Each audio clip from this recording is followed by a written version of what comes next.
we would have a colder trend through the second half of the month, and I'm sticking by that, folks.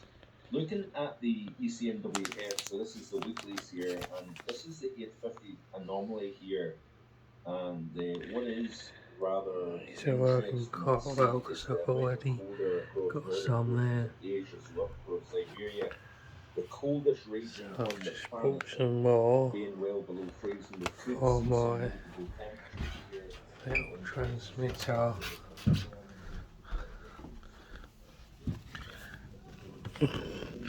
I go into there, it just lays them.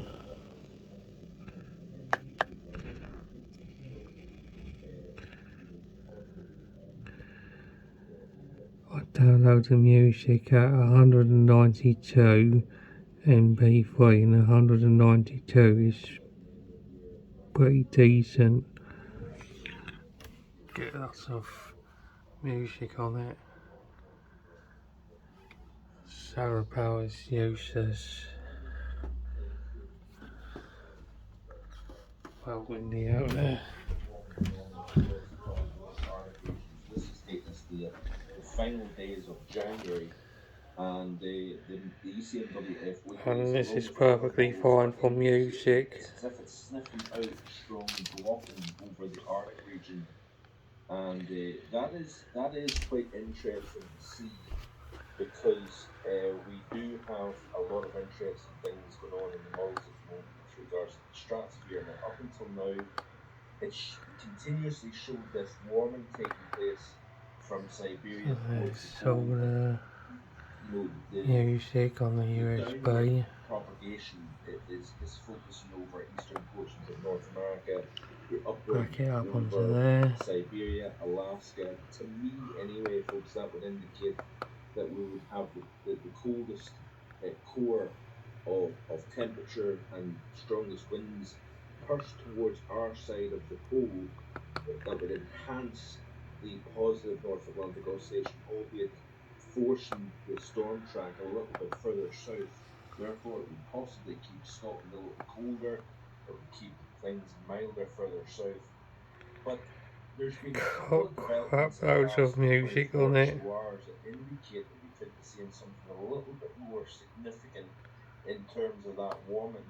Now, as we play through the latest run of the GFS here, you can see the strong warming take place over southeastern portions Still here, got right the way around that vortex, 52 gigabyte it's right the free. way through Asia and into the western North America, and in essence, And it's forcing the SD card. shrinking of the vortex itself. Look at the squeeze that we're starting to see now developing, and that is.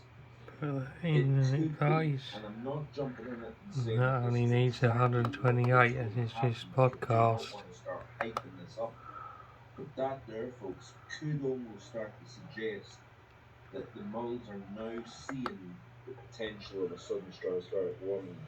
If this was to happen, the result would be probably in February. That also means that a cooler second half to January, but not in response to the sudden stratospheric warming. If that was Perfect for music notice here, this is or talking. your fair market tag of It's the Met just showing very strong downloading it zonal winds from of 10 HPA. Then there is a notable, this is off SoundCloud. ECMWF by the way, a notable deceleration of winds within 10 millibar zonal wind field here, indicating the potential for a sudden stratospheric warming towards the kind of 18th to 20th of January time frame. Remember, there's usually a